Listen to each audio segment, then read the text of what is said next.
9th. It's about 9:15 in the a.m. We have one bill to hear, and is AB 533, Bonta, healthcare coverage, out-of-network coverage. Can we establish a quorum, please? Hernandez? Here. Hernandez here. Nguyen? Here. Nguyen here. Hall? Mitchell? Here. Mitchell here. Monning? Monning here. Nielsen? Here. Nielsen here. Pan? Here. Pan here. Roth? Here. Roth here. Wolk? Here. Wolk here. Quorum has been established. We're going to follow the same rules we do in our normal health session or committee meetings, where we're going to allow 6 minutes total for support, 6 minute total in opposition. You can split it up either way. You can do 2, 2, and 2, or however you see fit.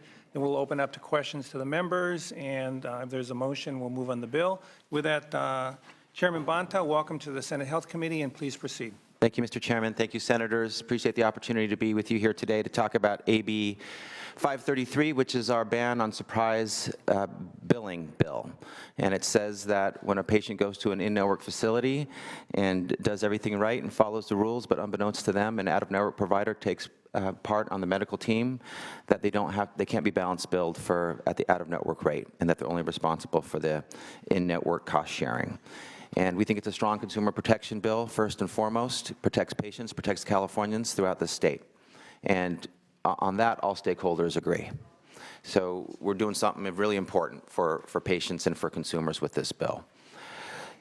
Secondly, this bill has been part of a stakeholder process which has been as robust as I've ever had the opportunity to be a part of, with plans, representatives from plans, CAPG, different specialists, the CMA, all at the table multiple times over a period of hours, talking about all possible options.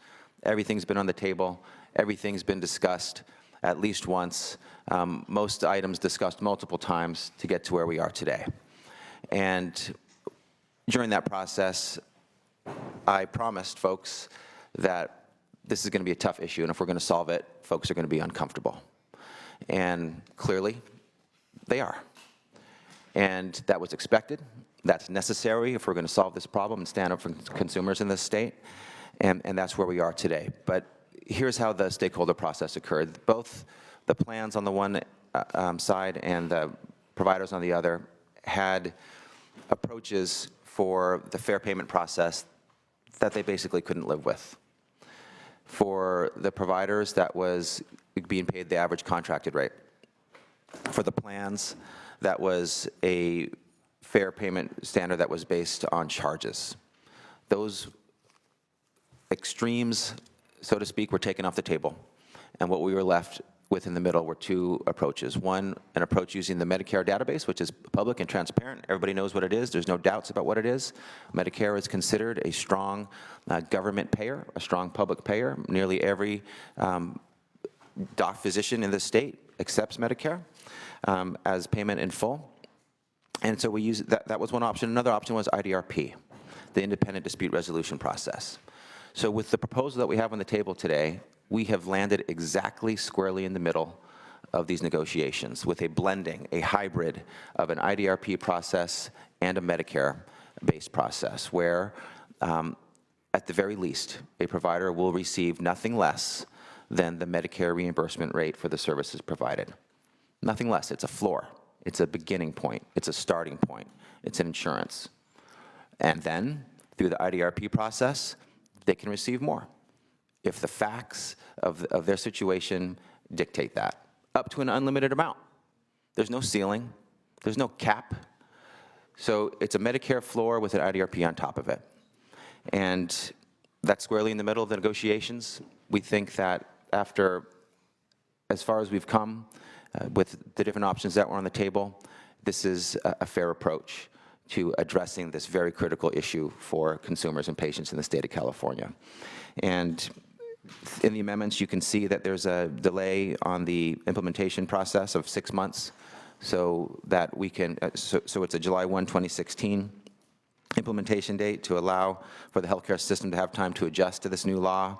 The IDRP process is mandatory and binding. It contains conflict of interest standards, and those, the details will be established by the departments, the DMHC and the DOI. And One point on Medicare. We've all had conversations in the same room numerous times about where we are with Medi-Cal reimbursement rates and the need to get them up to Medicare reimbursement rates. Many folks in this room, stakeholders that are around this table and behind me, are part of the We Care for California Coalition, which has asked that Medi-Cal rates be raised to Medicare rates. 1/3 of our Californians are on Medi-Cal, and we're asking that they receive Medicare reimbursement rates. So with that in mind and that as a foundation, we think it's not inappropriate to have as a starting point a Medicare reimbursement rate that can be built on from there to be higher if the facts dictate under that specific scenario. So that's where we are today. This is an issue that's been around for a long time. It's been one that the legislature has not been able to resolve. Now we're on the verge of resolving it, and many patients throughout the state of California will benefit because of it. I thank you for your thoughtfulness and the opportunity to be here before you today. I look forward to your questions and hope that we can move forward with this bill, get it out of committee and onto the floor so that we can protect patients in California. Thank you, Mr. Chair. We'll go to those that are speaking in support. Please state your name.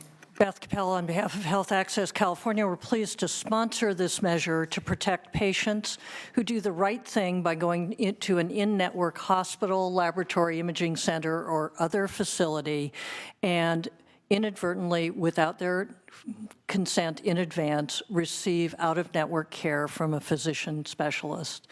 This is an important consumer protection. The language that is before you assures that when consumers have done the right thing and go to an in-network facility but receive out-of-network care, they will pay no more than the in-network copay, deductible, or co-insurance. The language also provides, and this was worked on in the stakeholder process that Mr. Bonto referenced, also provides that a consumer who chooses to go out of network voluntarily can do so, and indeed that they can provide written consent in advance to go out of network. When the bill was last before you, it contained the payment rate that was in it was average contracted rates. This committee and the committee members had a number of questions about that, about how that would be enforced and audited and how we would make sure those numbers were correct. The bill that is before you today has Medicare. That's a publicly available database. One of the things the opposition said they wanted was a publicly available database. Medicare is a known quantity. You can go on the Fair Health website this morning and look up what the Medicare rate is for a particular procedure. It is accepted as payment in full by almost all physicians, particularly the kinds of physicians that will be affected by this bill. In addition, if a physician finds that that rate is unacceptable for whatever reason, they may appeal through the independent dispute resolution process, which the bill will set up. Both departments already have in place a voluntary independent dispute resolution process, which has not been used precisely because it is voluntary. The bill will make it mandatory and binding on both parties, but allow parties to litigate if they are not satisfied with the result of the process. The final point I would make is you're going to hear a lot of concerns from the opposition about the impact on the health system of this measure. As your analysis reflects, for about a decade before 2009, we had discussions on other measures related to balanced billing, particularly in the emergency room setting. Then in 2009, the California Supreme Court said that those of us with commercial coverage regulated by the Department of Managed Health Care cannot be balance billed for emergency care, in-network or out-of-network. That means that today, 31 or 32 million Californians with coverage under Medicare, Medi-Cal, and Knox-Keene are protected from balance billing in the emergency room. In the years since 2009, as best I can tell, our emergency rooms have continued to function. I've had the occasion, I hope you have not had, but I have, to go to an emergency room with a loved one. They got the care they needed. It didn't seem to be disrupted as a result of that Supreme Court decision, despite the predictions that were very much like what those you will hear from the opposition today. We have spent a long time trying to figure out this bill to make it work and to make it practical, and so that we don't disrupt care, and so that we protect consumers who do the right thing and go to an in-network facility. Thank you.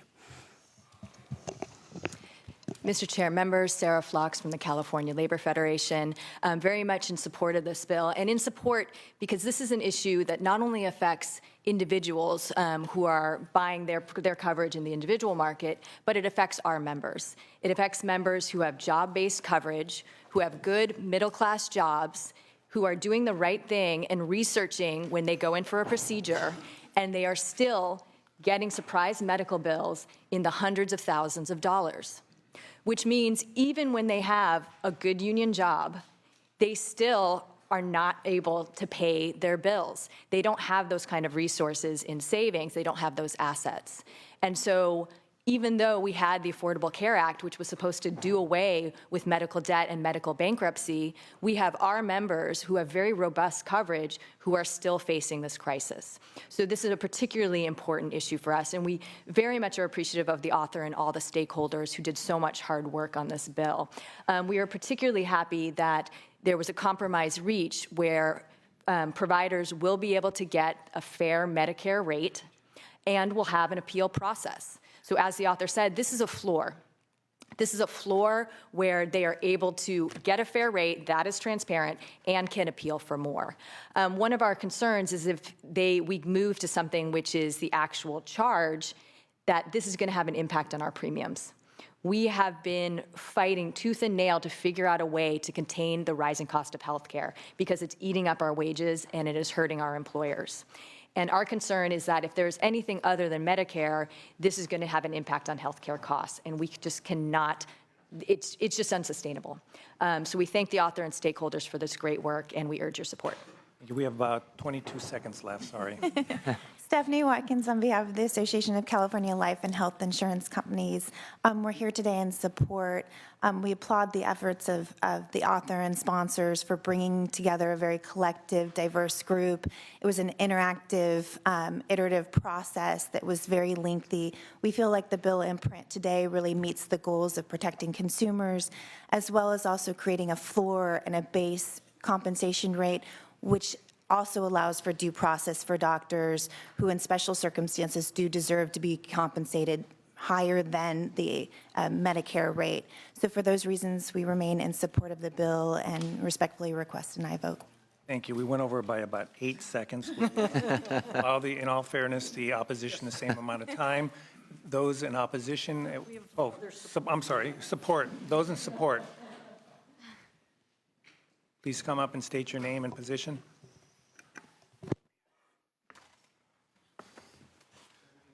State your name and position, please. Yes, thank you, Mr. Chair, members of the committee. David Gonzalez here on behalf of CAPG. Our providers are responsible for the care of some 20 million patients. Happy to be here in strong support. I want to thank the author for his strong work in this. Mr. Chair and members, Maureen Higgins representing America's Health Insurance Plans in support. Mr. Chair and members, Dolores Duran Flores with the California School Employees Association in support. Mr. Chair and members, Michelle Cabrera with SEIU California in support. Mr. Chair, members, Christy Baum on behalf of the California Professional Firefighters in support. Elizabeth Landsberg with the Western Center on Law and Poverty here in support. Julianne Broyles here on behalf of the California Association of Joint Powers Authorities and the California Association of Health Underwriters, also here in support. Nick Luizos on behalf of the California Association of Health Plans in support. Dan Chick with HealthNet in support. Kimberly Chen with the California Pan-Ethnic Health Network in support. Kevin Pedrati with Aetna in support. Julie Silas with Consumers Union in strong support. Fred Main on behalf of Cigna Life and Health Insurance Company in support. Jason Feifel with California Public Interest Research Group in support. Mike Prozio with Anthem Blue Cross in strong support. Allison Ramey with Blue Shield of California in strong support. Autumn Ogden with American Cancer Society Cancer Action Network also in support. Kathy Dressler on behalf of the Children's Health Coverage Coalition and the 25% of kids in this state who live well below the poverty level. Thanks. Seth Bramble here on behalf of the California Teachers Association in strong support. Thank you. And those in opposition, if you'd come up forward, please. Or is there anybody else in support? See none.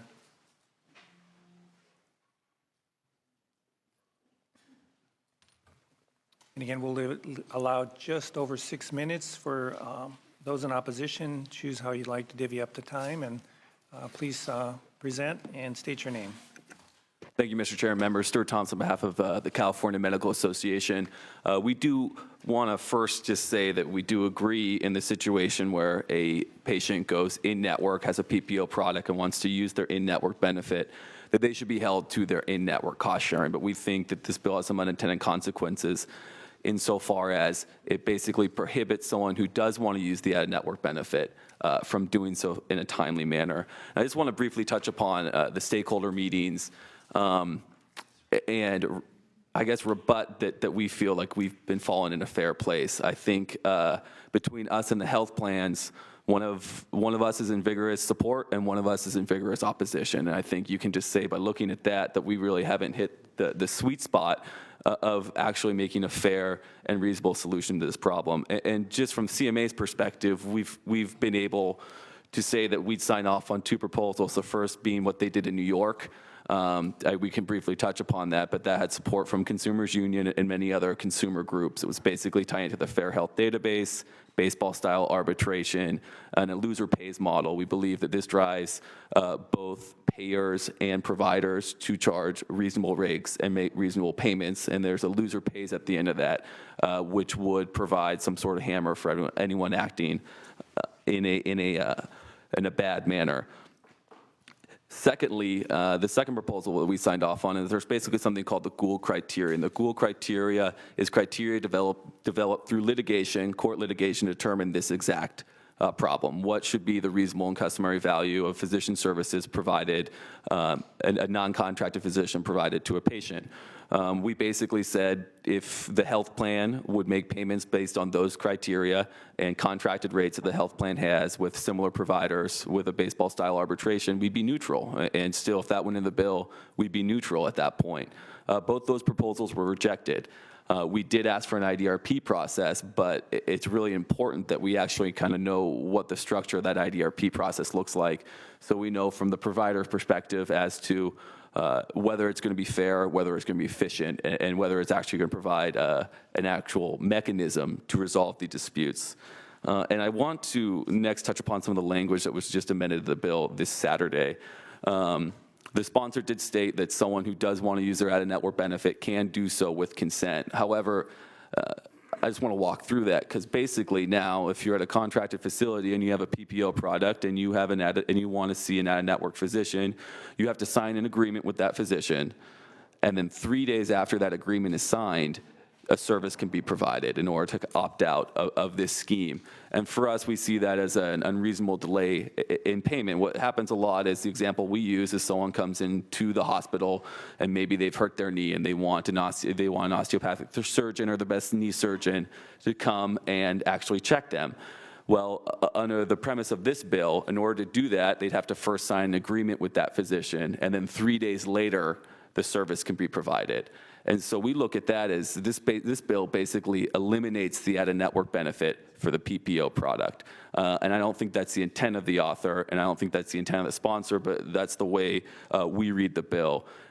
There's some other aspects that were just recently put in the bill that weren't negotiated as part of the stakeholder process, including that when the physician submits the payment claim to the insurance company, they have to attest in writing that they didn't collect any amount from the patient. Well, most claims and payments now are done electronically on standardized forms. So there's actually no place on the forms to attest in writing. And so it would seem the physician would have to send a separate letter, separate email. We don't exactly know how that would work because these are standardized forms, and you kind of click the code and you send it along for payment. And just my last point would be there's a lot of comments in the proponents saying that the Medicare is the floor. We'd say Medicare is now the ceiling because there's no way that a health plan would ever contract above the Medicare rate, considering that in a non-contracted situation, that is all that they would have to pay. And on hospital-based specialties, there's not the same network adequacy requirements as there are for primary care physicians, for general internists. It's more of a subjective standard. So really, we see Medicare rates as now this bill would establish Medicare as the rate for hospital-based specialties. And with that, I'll move on to Tim. You have approximately about 1 minute and 12 seconds left. Thank you. Mr. Chair, members, Tim Madden representing 3 physician specialty organizations representing emergency physicians, cardiology, which is cardiologists and cardiac surgeons, as well as plastic surgeons, and I'll keep my comments brief. On behalf of the emergency physicians, as was previously discussed, there was a ban on balance billing put in place in 2009. So our experience post that decision was that rates reimbursed to emergency physicians have declined. Where we've seen it the most is in our contracted rates. So the impact of that, without having any structure around it to ensure that physicians are paid fairly, did result in money being taken out of the emergency care system and put into the pockets of the health plans as they reduce payments. So the question becomes is how does this impact patients? Now, I would challenge you to tell me if you have any of your constituents calling you up, talking about what great experience they have in the emergency department. Emergency departments are understaffed, wait times are long, and things are not getting better. Now, as it relates to this bill, the question is what would be the impact on patients if this were in place? And what we see is with the on-call physicians. Now, I know this seems a little confusing because emergency medical services are exempt, but on-call physicians provide services to patients who have been stabilized. That is the point from when they move from an emergency patient to a non-emergency situation for which this bill applies. Physicians right now are very leery of coming into the hospital to treat patients because of the reimbursement. The contracts they have with commercial payers are higher than 100% of Medicare. The folks I've talked to in cardiology and plastic surgery are well north of 150% of Medicare. If they now know when they come into the emergency department or into the hospital to treat patients that they will get paid 100% of Medicare and be faced with an IDRP that is frankly not flushed out at all, just left to the departments to figure out, they're not going to sign up. Patients will not get access to care. This will have an impact on those patients. And briefly, to wrap up, moving the rate to 100% of Medicare, even from average contracted rates, is a huge win for the payers. I have a letter here that I would like to ask the sergeants to hand out from Aetna, sending it out to providers, saying that they feel that out-of-network providers should be paid at 125% of Medicare. Now, I think it's safe to say if they sent out a letter saying this, most likely they're paying more than that right now. So for them to be looking at AB 533 with the rate at 100% of Medicare is nothing short of a windfall. I thank you for your indulgence for letting me go on a little bit longer. And we did go on past the 6-minute mark by quite a bit, even from the support, so I will allow that from here on. I just ask that everybody just state your name and position. Thank you. Vanessa Hina on behalf of the California Society of Anesthesiologists in Opposition. In particular, anesthesia gets billed at 33 cents on the dollar for a commercial contract. Thank you.